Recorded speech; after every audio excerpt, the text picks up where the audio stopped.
Mobile बघत असते ना, जायचं मंदिर म्हणायचं,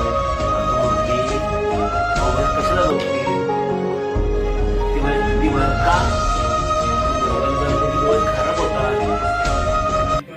समजलं का?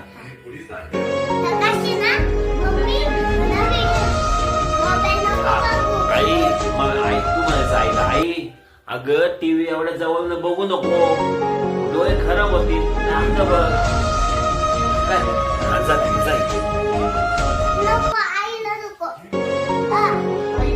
आईलाच घे ग, आईची डोळे कशी आता मस्त वाटतं, छान वाटतं. जा अगं जा घेतली मग उद्या